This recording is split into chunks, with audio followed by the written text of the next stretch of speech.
नमस्कार, मेरा नाम संजय पांडे और इस वक्त आप देख रहे हैं अनादि टीवी डिजिटल। लोकसभा चुनाव के लिए हुए मतदान की गिनती जारी है। बता दें कि रुझान में एनडीए ने बहुमत हासिल कर लिया है, लेकिन खबर लेके जाने तक एनडीए को अभी तक 295 सीट के ऊपर दिखाया जा रहा है। वो इंडिया अलायंस जो कि अच्छी परफॉर्म करती हुई नजर आ रही है, क्योंकि एग्जिट पोल की अगर देखें तो सारे जो चैनलों ने एग्जिट पोल दिया था उसमें बीजेपी को 400 के पार बता रहे थे, लेकिन रिजल्ट आज जब वोटों की गिनती शुरू हुई तो उसके विपरीत निकला है। और इंडिया अलायंस में खुशी की लहर है, कई सारे सीटों पर अभी भी वो बढ़त बनाए हुए 100 के पार कांग्रेस हो गई है।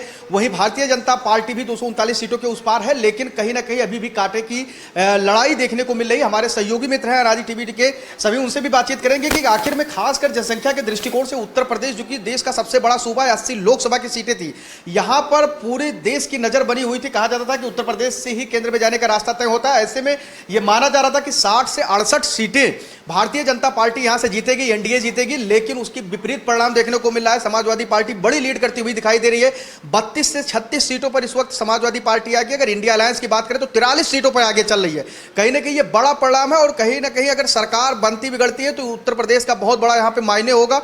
तो क्या कुछ अभिषेक जी अभी यहां पे देख रहे हैं कि उत्तर प्रदेश में इतना बड़ा खेला कैसे हो गया? देखिए, कभी कभी कहा जाता है ना कि व्यक्ति जब कॉन्फिडेंस में होता है या यूं कहें कि जब उसको बहुत ऐसा महसूस होता है कि मैं बहुत सुरक्षित हूं, तब अचानक से कुछ ऐसा हो जाता है। फिलहाल अभी 25 से 30% मतों की गिनती हुई है, 70% मत गिने जाने बाकी हैं, लेकिन जो स्क्रीन पर आंकड़ा चल रहा है 45 सीटें हैं जहां इंडिया यानी कांग्रेस और समाजवादी पार्टी लीड कर रही है। शेष 3 सीटें हैं जिनमें अन्य जो राजनीतिक दल हैं वो लीड कर रहे हैं, लेकिन एक अन्य में ऐसी सीट है जहां से उत्तर प्रदेश को एक बड़ा दलित चेहरा राजनीति में मिलने वाला है। चंद्रशेखर आजाद नगीना से 60,000 वोटों से आगे हैं। माना जा रहा है कि अगर सब कुछ ठीक चला तो चंद्रशेखर आजाद बड़े मार्जिन से चुनाव जीतेंगे और इस देश में, इस प्रदेश में एक नई दलित लीडरशिप का जन्म होगा।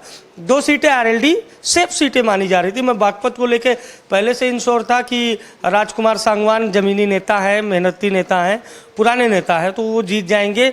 हाँ, ये जो बिजनौर की सीट थी, चंदन चौहान जिस पे लड़ रहे थे, जो विधायक हैं आरएलडी के, उस सीट पे थोड़ा सा था कि हो सकता है, मे भी कुछ हो सकता है, लेकिन अभी भी चंदन चौहान आगे हैं।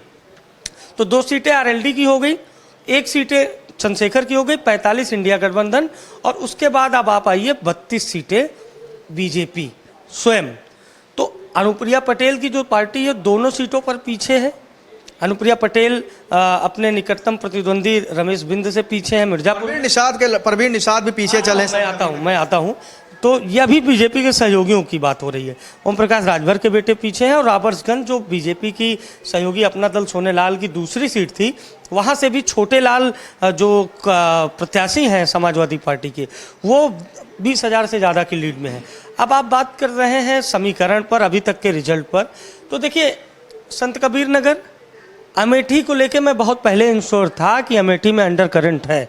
अमेठी में स्मृति ईरानी को जोर का झटका लगा है अभी तक के परिणाम में। 50,000 की लीड क्रॉस कर ली है केएल शर्मा। देखिए, केएल शर्मा पहली बात तो ब्राह्मण, दूसरी बात कांग्रेस परिवार के खास सिपह सालार, और तीसरी बात कि सोनिया गांधी, राहुल गांधी और प्रियंका गांधी की जब बात होती है तो उसी श्रेणी में केएल शर्मा को भी लोग अमेठी में देखते हैं, क्योंकि सोनिया गांधी अमेठी से जीती हो या कांग्रेस परिवार का कोई अन्य सदस्य राहुल गांधी, वो अमेठी में उतना सक्रिय नहीं रहे जितना केएल शर्मा सक्रिय रहे। और विवेक जी, हमें तो ये लगता है कि अमेठी में अगर सड़कें भी बनी होंगी, नालियाँ भी बनी होंगी, तो केएल शर्मा को ये पता होगा कि कहाँ कौन कौन से काम कांग्रेस ने कराए। मैं आपसे चाहूँगा कि आप बताएं कि ये जो अमेठी को लेकर इतना बड़ा अंडर करंट सामने आ रहा है, 50,000 से स्मृति ईरानी पिछड़ गई है, पूरे प्रदेश की बात न करके सिर्फ अमेठी की बात की जाए, और अमेठी पे इतना बड़ा उलटफेर अभी तक फिलहाल कैसे, आपको किस तरह से? देखिए, अभी तक जो आंकड़े आए हैं और उसमें अंतिम तक जाते हैं तो कुछ खास फेरबदल होने वाला नहीं है। स्मृति ईरानी का शुरुआत से जब देखें कि इलेक्शंस की डेट तय हो गई थी, तभी से उनके लिए सोशल मीडिया पे विरोध का एक बहुत बड़ा दौर शुरू हो गया था। उसके लिए उनके अपने कुछ बयान भी जिम्मेदार थे, और शायद वजह ये भी थी कि वो क्षेत्र में उतना रह नहीं पाई जितना उनसे जो है जनता ने अपेक्षा किया, क्योंकि इसके पहले उन्होंने जो वायदे किए थे उस वायदे पे पूरी तरीके खरी नहीं उतरी।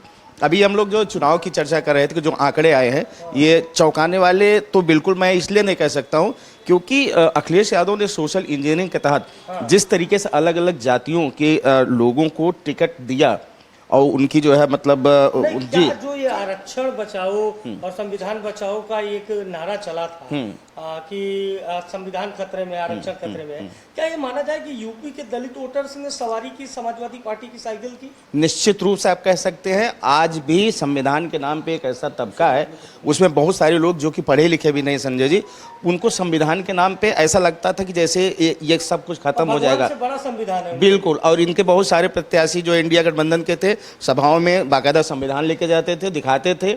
बेरोजगारी, महंगाई एक बड़ा मुद्दा रही, और साथ में जो है सरकार के अपने कुछ फेलियर थे, उसको हमको लगता है विपक्ष ने बहुत बेहतरीन ढंग से लोगों को कन्वे किया। ओपी राजभर के बेटे पीछे हैं, बड़े अंतर से पीछे हैं घोसी में। आप घोसी रहे, जी जी, धरातल पर वोटिंग आपने देखी, माहौल देखा। जी। ये घोसी का समीकरण जो बदल रहा है जी, और हो सकता है अंत तक ये नतीजा ना हो, लेकिन फिलहाल घोसी जहाँ खड़ा है जी, इस वक्त, जी, क्या स्थिति हो सकती है घोसी में?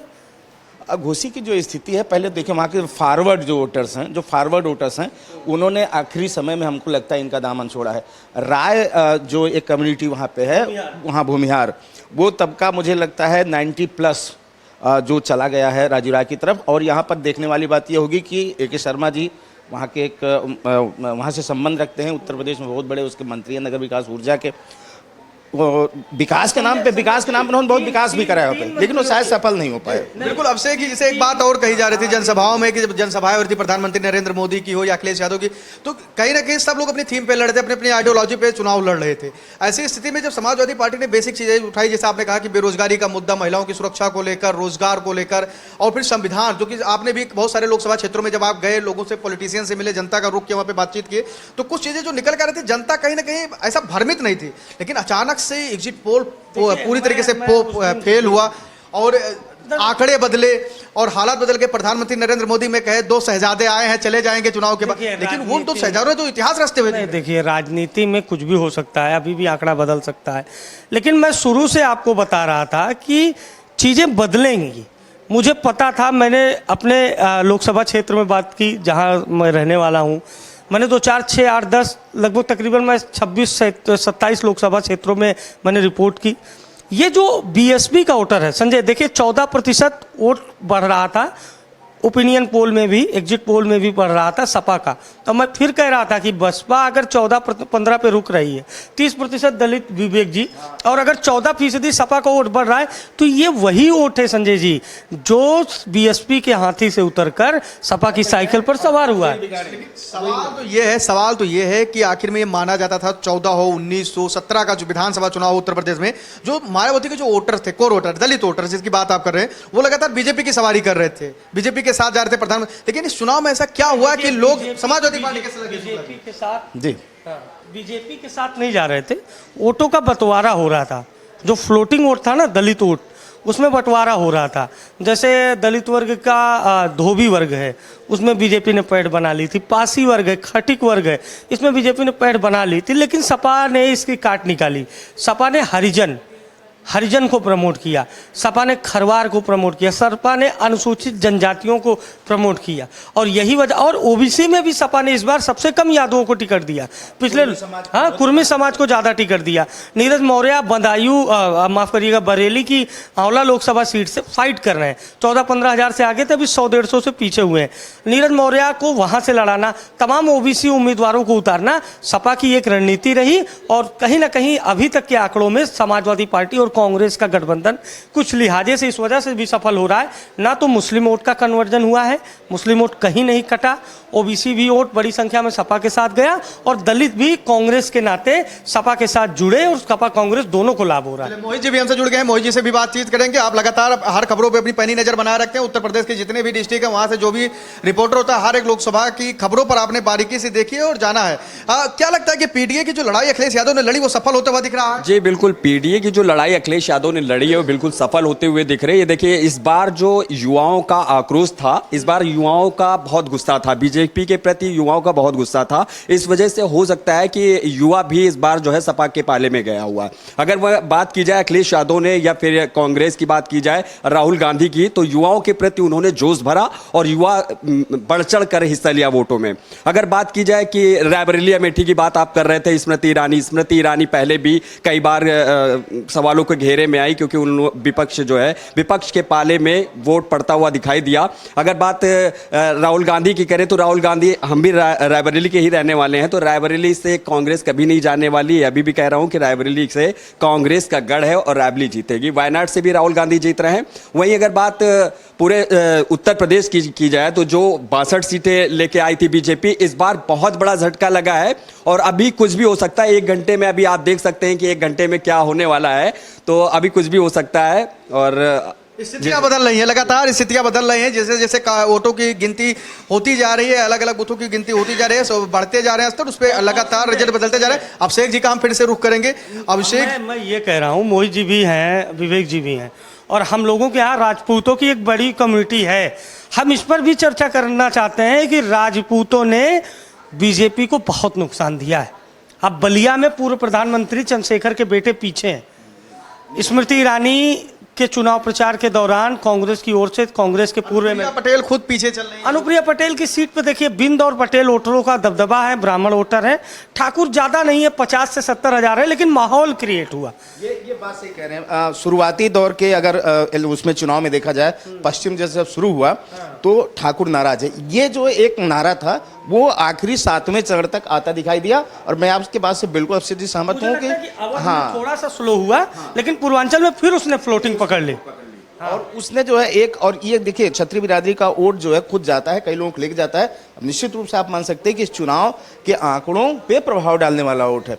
अभी आप बात कर रहे थे रायबरेली को, उसमें एक देखिए दलित वोटर्स का जो एक पढ़ा लिखा तबका है, जो मैं समझ पा रहा हूँ, शायद वो पूरी तरीके से सपा में चला गया है।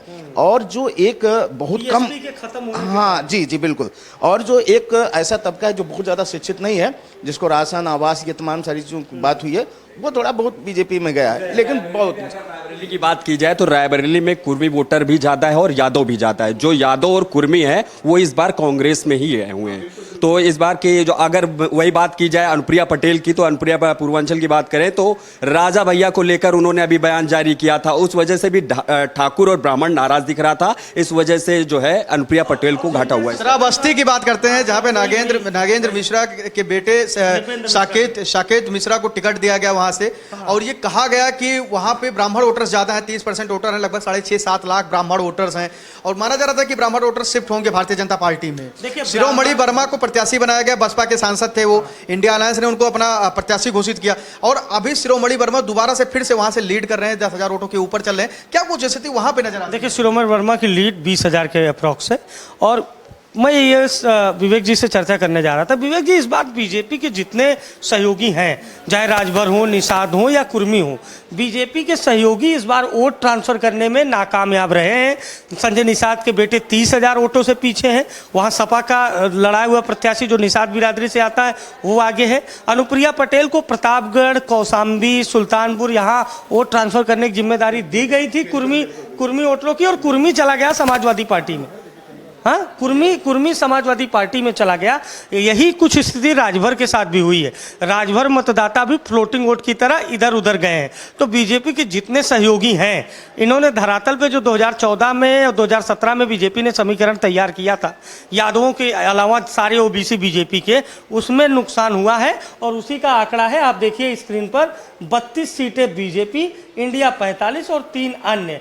तो कुल मिलाकर ये अभी लीडिंग आंकड़ा दिखाया जा रहा है।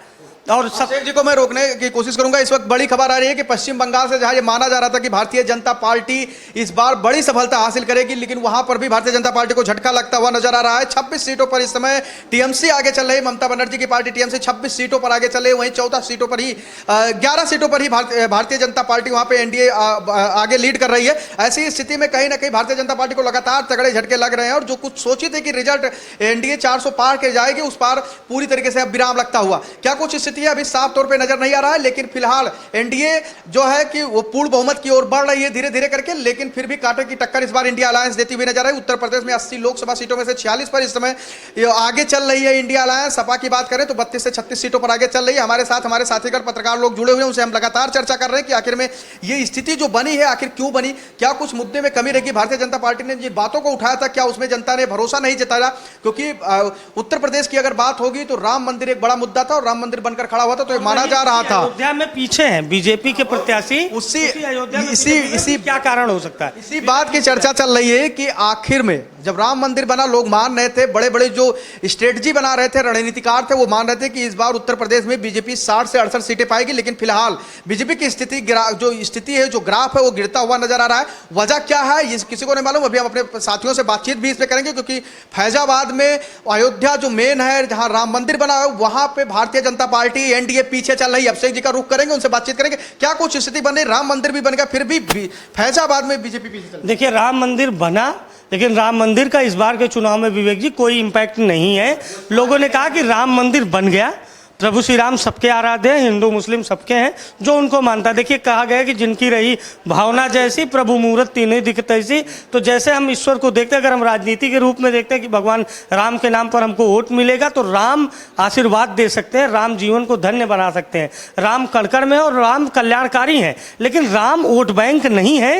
ये ऐसा माना जाता था शुक्ला जी कि राम भगवान के नाम पे हमेशा से वोट मारी की सेंधमारी होती रही उत्तर प्रदेश में, और राम के नाम पे ही भारतीय जनता पार्टी 14 और 19 में सफलता हासिल की थी। कहीं ना कहीं लोग ऐसा मानते थे, और मुद्दा वो बना, मंदिर बना, सब कुछ हुआ, लेकिन फिर भी स्थिति कुछ खराब नजर आई। क्या कुछ देखते हैं इस बारे में? हम लोग पहले भी चर्चा कर रहे थे, तो ये कहा गया कि राम मंदिर का वो स्पार्क जो मतलब इतना लंबा चौड़ा उसका ये बनाया गया परफेक्शन की एक जो है बड़ा ही रिजल्ट दे देगा, खासतौर से इसमें राजनीति में वो चीज़ें नहीं आई। एक बहुत बढ़िया भी अभिषेक जी ने कहा कि जितने सहयोगी दल थे बीजेपी के, उन्होंने उनका प्रदर्शन बहुत लचर रहा। संजय निषाद जी अपने लड़के को नहीं जिता पाए, ओम प्रकाश राजभर जी के लड़के का दांव मतलब भविष्य खतरे में ये दिख रहा है, पीछे चल रहे हैं।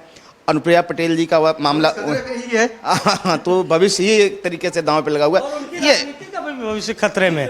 और दूसरी चीज, आज अभी जैसे इंडिया गठबंधन जब लीड करने लगा, तो बड़ा सोशल मीडिया पे वायरल होती हैं चीज़ें। तो किसी ने हमको भेजा कि राम जब आए हैं कहीं से बाहर से लौट के, प्रवास से या वनवास से या शिक्षा ग्रहण करके, तब सत्ता गई है। उसमें फैक्ट ये लिखा गया था कि राम जब अपने भाइयों के साथ प्रभु श्री राम शिक्षा ग्रहण करके आए, जब उनको गद्दी मिलनी थी, जैसे अयोध्या आए तो दशरथ की सत्ता चली गई। जब वो सीता माँ की खोज करते हुए जंगल से वनवास के लिए जब पहुँचे, जब सीता माँ का हरण हुआ, तो उनको खोजते खोजते जब वो किष्किंधा पहुँचे तो बाली की सत्ता चली गई। फिर जब खोजते खोजते माँ सीता को लंका पहुंचे तो रावण की सत्ता चली गई। तो अब राम फिर से वापस आ रहे हैं, तो क्या ये सत्ता का ये अभिषेक जी, ये एक बड़ा दिलचस्प आंकड़ा है विवेक जी। और धार्मिक आधार पर भी हम इसको इनकार नहीं कर सकते हैं कि प्रभु के चरण जहां जहां पड़े वहां सत्ता परिवर्तन हुआ। तो हो सकता है ना हो सत्ता परिवर्तन, एनडीए अभी मजबूत दिखाई दे रहा है, लेकिन इस बार का चुनाव परिणाम बहुत दूरगामी परिणाम देगा, और लोकतांत्रिक प्रक्रिया के लिए ऐसे परिणाम बेहद आवश्यक होते हैं। बात की जाए मेरठ से अरुण गोविल जी आगे चल रहे हैं, रविज जी अभी करंट में अच्छा वो पीछे हो गए। आप बताएं कि वो टीवी वाले राम है, वो टीवी वाले राम है। अभिषेक जी बता दूं कि सुल्तानपुर से मेनका गांधी पीछे चल रही हैं, 50,000 वोटों से पीछे चल रही हैं। अब ये सोचिए, राम भुआल निषाद को टिकट दिया गया था और संतोष पांडे वहां पे बड़ा मुद्दा थे। संतोष पांडे जो है उनके सपा के पक्ष में आए और उनका प्रचार प्रसार किया। तो इस बार जो है सोनू मोनू सिंह की ज्वाइनिंग भी बड़ा फैक्टर मानी जाती है। और सुल्तानपुर में बात अगर की जाए तो मेनका गांधी अगर पीछे चल रही तो एक बड़ी नेता है।